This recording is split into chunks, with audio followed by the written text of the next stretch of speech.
હવે આ ઘરમાં તારા માટે કોઈ જગ્યા નથી, નીકળ અહીંથી. સુજાતાબેને ગુસ્સામાં રાડ પાડીને દરવાજા બાજુ હાથ કર્યો ને તો આખા ચોકમાં સોપો પડી ગયો. સંધ્યા બેઉ હાથે સાડીનો છેડો પકડીને ઊભી રહી હતી. આંખમાંથી તો ચોધાર આંસુ વહી રહ્યા હતા, પણ એના મોઢામાંથી એક અક્ષરે ના નીકળ્યો. સામે એનો પતિ વિશાલ નીચું જોઈને ઊભો હતો, જાણે એને કોઈ ફરક જ નહોતો પડતો. દેરાણી, નણંદ અને આજુબાજુવાળા કાકી બધા તમાશો જોતા હતા. સંધ્યાએ બસ એકવાર વિશાલ સામું જોયું, એ આશામાં કે કદાચ એ કંઈક બોલશે, પણ એણે તો મોઢું ફેરવી લીધું. મમ્મી સાચું કહે છે, હવે રોજ રોજનો આ કકળાટ અમારાથી નહીં વેઠાય. વિશાલના મોઢેથી આટલું સાંભળતા જ સંધ્યાના પગ નીચેથી જમીન સરકી ગઈ.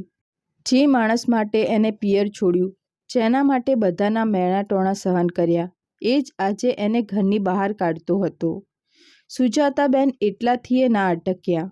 એમણે કબાટમાંથી સંધ્યાની બેગ કાઢી અને એના કપડાં ચોકમાં ઘા કરતા બોલ્યા, 2 વર્ષ થઈ ગયા લગ્નને, ના ઘરમાં કોઈ સુખ આવ્યું કે ના પૈસો. ઉપરથી આખો દાડો માંદીને માંદી પડી રહે છે. મારા દીકરાની જિંદગી ધૂળધાણી કરી નાખી તે. સંધ્યાએ ધ્રુજતા અવાજે કીધું, મમ્મીજી, મેં તો હંમેશા આ ઘરને મારું જ ઘર માન્યું છે.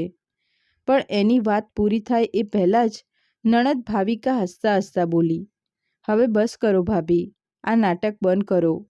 જો તમે એટલા જ સારા હોત ને તો ભાઈ તમને ઘરની બહાર ના કાઢત, ખબર પડી? આ સાંભળીને ત્યાં ઊભેલા બધા મોઢા મલકાવા માંડ્યા. એ જ સેકન્ડે સંધ્યાને સમજાઈ ગયું કે આ ઘરમાં એનું કોઈ હતું જ નહીં ને ક્યારે એની કોઈ જગ્યા હતી જ નહીં. એણે ધીમે રહીને પોતાની બેગ ઉઠાવી, ઘા કરેલા કપડાં ભેગા કર્યા. હાથ ધ્રુજતા હતા ને આંખો રડી રડીને સૂજી ગઈ હતી, પણ એને હવે કોઈનીએ સામે કરગરવાનું કે રોવાનું માંડી વાળ્યું. જતાં જતાં એણે છેલ્લી વાર વિશાલ સામું જોયું. એણે હજીએ ક્યાંય નાની આશા હતી કે કદાચ છેલ્લી ઘડીએ વિશાલ એને રોકી લેશે, પણ વિશાલે તો ખિસ્સામાંથી મોબાઈલ કાઢી લીધો, જાણે એને કોઈ લેવા દેવા જ ના હોય. બસ એ જ પળે સંધ્યાની અંદર કશુંક હંમેશા માટે તૂટી ગયું. એ જેવી દરવાજા બહાર નીકળી હતી ને ત્યાં પાછળથી સુજાતાબેન બરાડ્યા, અને સાંભળ, ફરીથી આ ઘરમાં પગ ના મૂકતી. સંધ્યા કંઈ પણ બોલ્યા વગર બહાર નીકળી ગઈ. બહાર ધોધમાર વરસાદ શરૂ થઈ ગયો હતો. રસ્તા પર ચાલતા ચાલતા એને કંઈ ટપ્પો નહોતો પડતો કે હવે જવું ક્યાં. પિયરમાં તો પહેલેથી જ ગરીબી હતી ને ઉપરથી બાપા માંદા રહેતા હતા. એ કોઈના પર બોજ બનવા નહોતી માંગતી. આખી રાત એણે બસ સ્ટેન્ડની બાકડા પર બેસીને કાઢી. પલળતી રહી, રડતી રહી, પણ કોઈ રાતના વટેમાર્ગુએ એને ના પૂછ્યું કે ભાઈ, આ એકલી છોકરી રાતની અહીં કેમ બેઠી છે. સવાર પડતાં જ એણે એની કોલેજની બહેનપણી શીતલને ફોન કર્યો. શીતલ એને પોતાના નાના એવા ભાડાના રૂમ પર લઈ આવી.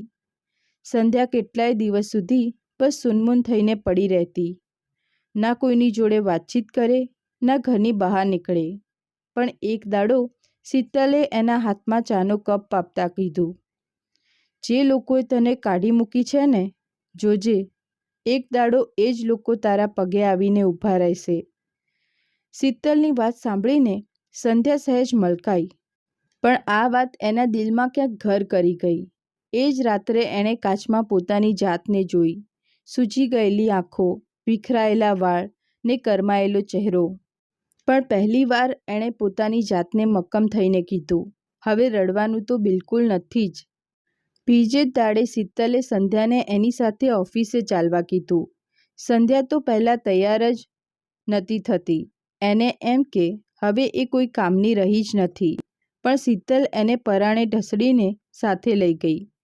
નાની અમથી ઓફિસ હતી, જ્યાં બધી બહેનો ભેગી થઈને ઘરે બનાવેલા કપડાં અને સુશોભનના સામાન ઓનલાઈન વેચતી હતી. સંધ્યા છાનીમાની એક ખૂણામાં બેસીને આ બધું જોતી રહી. એટલામાં એક કસ્ટમરનો ફોન આવ્યો ને શીતલ કોઈ બીજા કામમાં અટવાયેલી હતી. સંધ્યાએ ધીમે રહીને ફોન ઉપાડ્યો અને સામેવાળી બહેન સાથે એવી લચ્છેદાર અને મીઠી ભાષામાં વાત કરીને વટ પાડી દીધો કે પેલી બહેને તરત જ સામાન ઓર્ડર કરી દીધો. શીતલ તો ફાટી આંખે એની સામે જોઈ રહી. અલી, તું આટલું મસ્ત કેવી રીતે મેનેજ કરી લે છે? શીતલે પૂછ્યું તો સંધ્યાના મોઢા પર પહેલીવાર આછું સ્મિત આવ્યું. એણે ધીમેથી કીધું, લગ્ન પહેલાં બાપાની દુકાનનો બધો હિસાબ કિતાબ હું જ સંભાળતી હતી. બસ એ જ દાડાથી શીતલે એને પોતાની સાથે કામ પર રાખી લીધી. શરૂઆતમાં પગાર નાનો હતો, પણ આટલા મહિનાઓ પછી પહેલીવાર સંધ્યાને એવું લાગ્યું કે એ પોતે પોતાના પગ પર ઊભી રહી શકે છે. બીજી બાજુ સુજાતાબેનના ઘરમાં હવે પહેલાં જેવું સુખ નહોતું રહ્યું. જે વહુને એ વાતમાં મેણા મારતા હતા અને વઢી પડતા હતા, એના ગયા પછી તો ઘરના કામમાં જાણે લોચા વળી ગયા. બધું વેરવિખેર થઈ ગયું. ભાવિકા તો બપોર સુધી કુંભકર્ણની જેમ ઊંઘતી રહેતી ને દેરાણી બસ પોતાના રૂમમાંથી બહાર જ નહોતી નીકળતી. વિશાલ ઓફિસેથી આવીને છાનોમાનો બેસી રહેતો. પહેલાં તો ઘેર આવતાની સાથે જ ગરમા ગરમ ચા હાથમાં આવી જતી, કપડાં ઇસ્ત્રી કરેલા તૈયાર મળતા ને ઘરની એકે એક વસ્તુ ઠેકાણાસર રહેતી. હવે તો ઘરમાં રોજ રોજનો કકળાટ વધી ગયો હતો, પણ કોઈનામાં એટલી દાનત નહોતી કે મોઢેથી સ્વીકારે કે બધાને સંધ્યાની ખોટ ચાલતી હતી. એક રાત્રે વિશાલ ઓફિસેથી ઘેર આવ્યો ને તો જોયું કે મમ્મી અને ભાવિકા વગર વાંકે એકબીજા પર રાડો પાડતી હતી. એ તો કંટાળીને માથું પકડીને પોતાના રૂમમાં જતો રહ્યો ને વિચારવા માંડ્યો. રૂમમાં જતાં જ એની નજર કબાટના એ ખાલી ખાના પર પડી જ્યાં સંધ્યા પોતાની સાડીઓ મૂકતી હતી.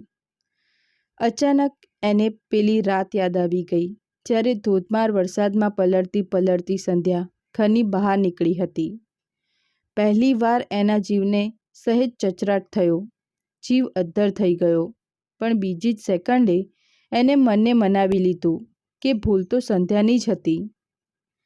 બીજી બાજુ સંધ્યા હવે આખી બદલાઈ ગઈ હતી. એણે મસ્ત વાળ ઓળવાનું શરૂ કર્યું, સારા કપડાં પહેરવા માંડી ને કામમાં એવી રાત દિવસ મહેનત કરવા માંડીને કે ગણતરીના મહિનાઓમાં જ એ કંપનીની સૌથી પાકી ને ભરોસાપાત્ર છોકરી બની ગઈ. હવે તો ઓફિસમાં બધા એના પર જ આંધળો વિશ્વાસ કરતા. કસ્ટમર પણ ખાસ સંધ્યા જોડે જ વાત કરવાનો આગ્રહ રાખતા, કારણ કે એના અવાજમાં એક ગજબનો પોતીકો અહેસાસ હતો, એક સચ્ચાઈ હતી જે સામેવાળાના દિલને અડી જતી હતી. એવામાં એક દાડો કંપનીના માલિક ઓફિસે આવ્યા. એમણે સંધ્યાનું કામ જોયું અને બધાની વચ્ચે જ જાહેરાત કરી, આજથી આ ઓનલાઈન સેલ્સની બધી જ જવાબદારી સંધ્યા સંભાળશે. આખી ઓફિસમાં તાળીઓનો ગડગડાટ થઈ ગયો. સંધ્યાની આંખો ભરાઈ આવી. એણે પહેલો દાડો યાદ આવી ગયો જ્યારે એને નકામી અને ઘર પર બોજ કહીને કાઢી મૂકી હતી. અને આજે લોકો એને આટલી મોટી જવાબદારી સોંપી રહ્યા હતા. પણ એ જ સાંજે કંઈક એવું બન્યું ને કે જે સંધ્યાને અંદરથી હચમચાવી મૂકી. એ ઓફિસની બહાર નીકળી હતી ત્યાં જ સામે રસ્તાને પેલે પાર વિશાલ ઊભેલો દેખાયો. કેટલાય મહિનાઓ પછી એને જોઈને સંધ્યાના પગ ત્યાં જ થંભી ગયા. વિશાલ પહેલાં કરતાં સાવ નબળો લાગતો હતો. એણે ધીમે ધીમે સંધ્યા તરફ પગ ઉપાડ્યા. એની આંખોમાં પેલો જૂનો રૂઆબ કે ઘમંડ ક્યાંય નહોતો દેખાતો. પહેલીવાર તો બેઉ જણા મૂંગા મંતર ઊભા રહ્યા. પછી વિશાલે સાવ ઢીલા અવાજે કીધું, કેમ છે સંધ્યા? વિશાલનો અવાજ સાંભળતા જ સંધ્યાના ધબકારા વધી ગયા. પણ આ વખતે એની આંખોમાં પેલી જૂની લાચારી નહોતી. એણે મન મક્કમ કર્યું અને સીધા અવાજે કીધું, મજામાં છું. આટલું કહીને એ તો આગળ ચાલવા માંડી, પણ વિશાલે ઉતાવળે કીધું, સંધ્યા પ્લીઝ, બસ 2 મિનિટ વાત કરવી છે. સંધ્યા ઊભી તો રહી ગઈ. રસ્તા પર વાહનોની પોપો ને ચીચિયારીઓ થતી હતી. લોકોની અવરજવર ચાલુ હતી, પણ એ બેઉની વચ્ચે જાણે આખોય જૂનો વખત આવીને ઊભો રહી ગયો હતો. વિશાલ થોડીવાર સુધી તો શું બોલવું એના શબ્દો જ શોધતો રહ્યો. પછી એ બોલ્યો, ઘરમાં કંઈ ઠેકાણું નથી, બધું લોચે ચડ્યું છે. સંધ્યા આછું મલકાઈ, પણ એ હસવામાં એક વસવસો હતો, દર્દ હતું. હું જ્યારે ત્યાં હતી ત્યારે તો બધાને એવું જ લાગતું હતું ને કે ઘરના બધા કકળાટનું મૂળ હું જ છું. વિશાલ પાસે આનો કોઈ જવાબ નહોતો. એણે નીચું જોઈ લીધું. પહેલીવાર એને અહેસાસ થઈ રહ્યો હતો કે જે છોકરીને એણે મૂંગા મોઢે ઘરની બહાર નીકળતી જોઈ હતી એ હવે પેલી જૂની સંધ્યા નથી રહી. એણે પોતાની જાતને સંભાળી લીધી હતી અને એકલા જીવતા શીખી ગઈ હતી. મમ્મીની તબિયત સારી નથી રહેતી. ઘરમાં રોજ કંકાસ થાય છે. ઘર જાણે અખાડો બની ગયું છે, વિશાલે સાવ ઢીલા અવાજે કીધું. સંધ્યા ઘડીક ફેર તો એની સામું જોઈ જ રહી. પછી બોલી, તો? વિશાલની હવે એની આંખોમાં આંખો પરોવવાની હિંમત નહોતી ચાલતી. મમ્મી એવું ઈચ્છે છે કે તું પાછી આવી જા. આ સાંભળતા જ સંધ્યા એકદમ સૂનમૂન થઈ ગઈ. થોડીવાર સુધી તો એ કશું બોલી જ નહીં. પછી એણે ધીમે રહીને પૂછ્યું, અને તું શું ઈચ્છે છે? વિશાલ સાવ મૂંગો થઈ ગયો. એ જ ભયંકર શાંતિ જેણે એક દાડો સંધ્યાનું ઘર ભાંગ્યું હતું. સંધ્યાએ ઊંડો શ્વાસ લીધો ને બોલી, જે દિવસે મને ધોધમાર વરસાદમાં એકલી ઘરની બહાર કાઢી મૂકી હતી ને વિશાલ, એ જ દિવસે એ જૂની સંધ્યા મરી ગઈ હતી. આજે જે છોકરી તારી સામે ઊભી છે ને, એણે પોતાની જાતને એકલા હાથે બેઠી કરી છે. વિશાલના મોઢા પર શરમ ચોખ્ખી દેખાતી હતી. એ કંઈ કહેવા તો માંગતો હતો, પણ એના મોઢામાંથી શબ્દો જ નહોતા ફૂટતા. બરાબર એ જ ટાણે સામે એક મોટી ચમકતી ગાડી આવીને ઊભી રહી.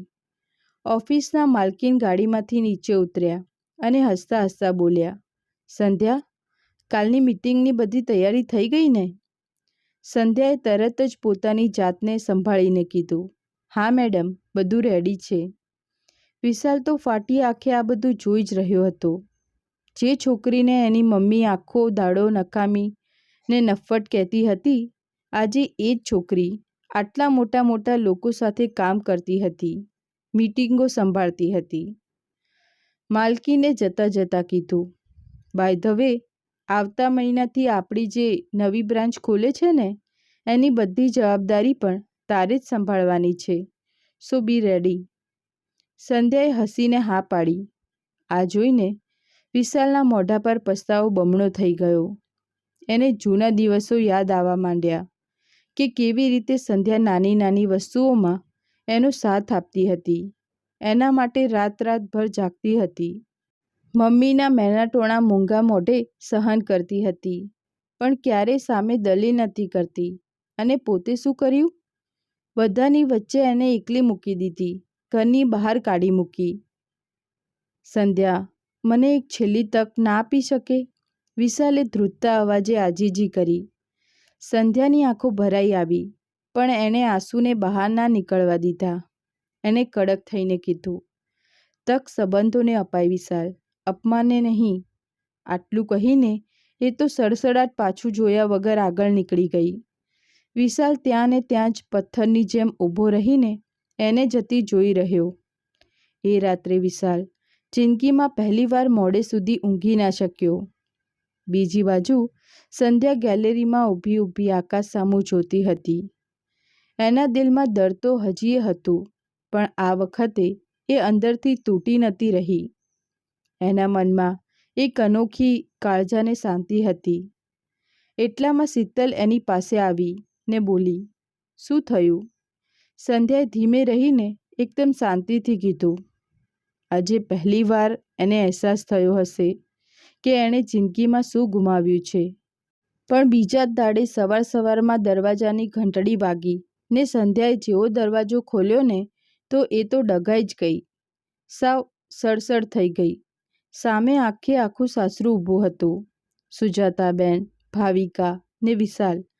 ત્રણેયના મોઢા જોઈને એવું લાગતું હતું કે જાણે આખી રાત આડા પડખે નથી થયા, એક મિનિટે ઊંઘ્યા નથી. દરવાજા પર આખા સાસરાને ઊભેલું જોઈને સંધ્યા ઘડીકભર તો સાવ મૂંગામંતર થઈ ગઈ. એને કંઈ ટપ્પો જ નહોતો પડતો કે હવે કરવું શું. સુજાતાબેનની આંખો નીચે કાળા કુંડાળા વળી ગયા હતા. મોઢું સાવ લેવાઈ ગયું હતું ને એમના અવાજમાં પેલો જૂનો રૂઆબ કે તાડુકવાનો તેજ ક્યાંય નહોતો દેખાતો. ભાવિકા, જે વાતમાં એને નીચી દેખાડતી હતી ને, નીચું જોડાવતી હતી, એ આજે સાવ ભોઠો મોઢે નીચું જોઈને ઊભી હતી. અને વિશાલ, એનામાં તો સંધ્યા સામું નજર મિલાવવાની હિંમત નહોતી થઈ રહી. એટલામાં શીતલ પણ બહાર આવી ગઈ.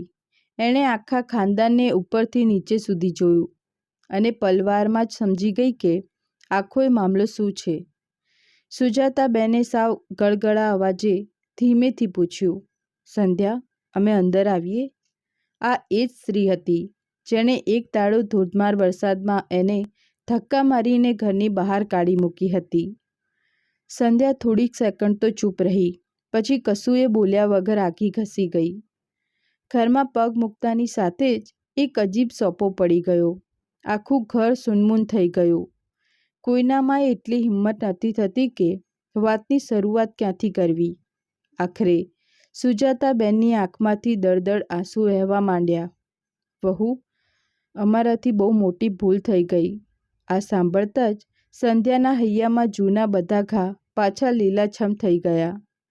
એણે પેલી કાળી રાત યાદ આવવા માંડી, જ્યારે એ એકલી બસ સ્ટેશનના બાંકડે બેસીને ચોધાર આંસુએ રડતી હતી અને આ ઘરમાંથી કોઈએ એક ફોન કરવાની એ તસ્દી નહોતી લીધી. એટલામાં ભાવિકા અચાનક સંધ્યાના પગમાં પડી ગઈ અને રડતા રડતા બોલી, ભાભી, અમને માફ કરી દો. ઘર સાચે જ તૂટી ગયું છે. આખું ઘર ભાંગીને ભૂક્કો થઈ ગયું છે. સંધ્યા તરત 2 ડગલા પાછી હટી ગઈ. એને તો એ જ ટપ્પો નહોતો પડતો કે આ એ જ લોકો છે કે પછી કોઈ બીજા. વિશાલે ઢીલા અવાજે કીધું, ગયા અઠવાડિયે મમ્મીને હાર્ટનો પ્રોબ્લેમ થઈ ગયો હતો. હોસ્પિટલમાં એડમિટ કરવા પડ્યા હતા. એ વખતે અમને બધાને તારી સૌથી વધારે ખોટ સાલી. સુજાતાબેન રડતા રડતા બોલ્યા, તારા ગયા પછી ખબર પડી વહુ કે ઘર બસ કામ કરવાથી નહીં પણ માણસથી ચાલે છે. સંધ્યા છાનીમાની આ બધું સાંભળતી રહી. એની અંદર દુઃખ પણ હતું, કાળજાનો ગુસ્સો પણ હતો અને ક્યાંક ને ક્યાંક પેલો જૂનો પ્રેમ પણ હતો, જેને એણે આટલા ટાઈમથી દબાવી રાખ્યો હતો. પણ આ વખતે એ પેલી જૂની રાધિકા નહોતી, જે 2 મીઠી મીઠી વાતોમાં આવીને બધું ભૂલી જાય. એણે પાણીનો ગ્લાસ ટેબલ પર મૂકતા મૂકતા સાવ ધીમા પણ એકદમ ટકોરાબંધ અવાજે કીધું, જે દિવસે તમે મને ધક્કો મારીને ઘરની બહાર કાઢી હતી ને મમ્મીજી, એ દિવસે બસ મારું અપમાન નહોતું થયું, મારો ભરોસો ડગી ગયો હતો, ભરોસો તૂટી ગયો હતો. આખા રૂમમાં સોપો પડી ગયો. કોઈના મોઢામાંથી અક્ષરે ના નીકળ્યો. વિશાલ એની તરફ આગળ વધ્યો. અમે બધા જ અમારી ભૂલ સ્વીકારીએ છીએ સંધ્યા, બસ એક છેલ્લી તક આપી દે. સંધ્યાએ સીધું વિશાલની આંખોમાં આંખો પરોવીને કીધું, તક આપવી બહુ સહેલી છે વિશાલ. જો એ કાળી રાત્રે તું મારી પડખે ઊભો રહ્યો હોત ને, પણ તું તો મૂંગો મંતર થઈને તમાશો જોતો હતો. વિશાલની આંખો ભરાઈ આવી. કદાચ જિંદગીમાં પહેલીવાર એણે પોતાની એ ભયંકર શાંતિનો ડંખ વાગ્યો હતો. થોડીવાર પછી સંધ્યા ગેલેરીમાં ચાલી ગઈ. બહાર ઝરમર ઝરમર વરસાદ શરૂ થઈ ગયો હતો, બિલકુલ એ જ રાત જેવો જ્યારે એ ઘરની બહાર નીકળી હતી. બસ ફર્ક એટલો જ હતો કે એ રાત્રે એ સાવ ભાંગીને ભૂક્કો થઈ ગઈ હતી. માથા પર કોઈ છાપરું નહોતું અને આજે એ પોતાના પગ પર ટટ્ટાર ઊભી હતી અને માથા પર પોતાનું છાપરું હતું. પાછળથી સુજાતાબેનનો ધ્રુજતો અવાજ આવ્યો, વહુ, ઘેર પાછી ચાલને. સંધ્યાએ ધીમે રહીને પાછા વળીને એમની સામે જોયું. આંખોમાં આંસુ હતા, પણ અવાજમાં લોખંડી મક્કમતા હતી. હું પાછી આવીશ મમ્મીજી, પણ એ ઘરમાં કોઈ ગુલામ બહુ બનીને નહીં, પોતાની ઇજ્જત સાથે એક માણસ બનીને, જ્યાં મને વળતા પહેલાં મારી વાતને સમજવામાં આવે. આ સાંભળીને સુજાતાબેન તો ચોધાર આંસુએ રડી પડ્યા. વિશાલે પહેલીવાર સાવ નીચું જોઈને કીધું, આ વખતે તારો જે પણ નિર્ણય હશે ને સંધ્યા, એ મને મંજૂર છે. સંધ્યા ઘડીકભર તો એ બધા સામું જોતી રહી, પછી ઠાવકા અવાજે બોલી, સંબંધ ત્યાં જ ટકે વિશાલ, જ્યાં સામસામે આદર સત્કાર બચ્યો હોય. ઘરમાં જ્યારે કોઈ વેટ કરવાવાળું ના રહ્યું ને, ત્યારે તમને મારી ખોટ સાલવા માંડી. ત્યારે તમને મારી યાદ આવી. પણ હવે હું એ ઘરમાં ક્યારે પાછી નહીં ફરું. તમે બધા હવે જઈ શકો છો. એ દિવસે આખું સાસરું સાવ ભોઠું પડીને ખાલી હાથે પાછું વળી ગયું. પણ જિંદગીમાં પહેલીવાર એ બધાને અહેસાસ થયો કે જે છોકરીને એ લોકો સાવ નબળી અને લાચાર સમજતા હતા ને, અસલમાં એ જ સૌથી મક્કમ અને મજબૂત માણસ હતી. તો મિત્રો, તમને શું લાગે છે? રાધિકાએ સાસરાવાળાને માફ ના કરીને પાછા કાઢ્યા, એ નિર્ણય સાચો હતો કે ખોટો? તમારો અભિપ્રાય કોમેન્ટ બોક્સમાં જરૂર જણાવજો. જો વાર્તા ગમી હોય તો પ્લીઝ વિડીયોને લાઇક શેર કરજો અને અમારી ચેનલને સબસ્ક્રાઈબ જરૂર કરજો. તો ચાલો ફરી મળીએ એક નવી વાર્તા સાથે. જય શ્રી કૃષ્ણ.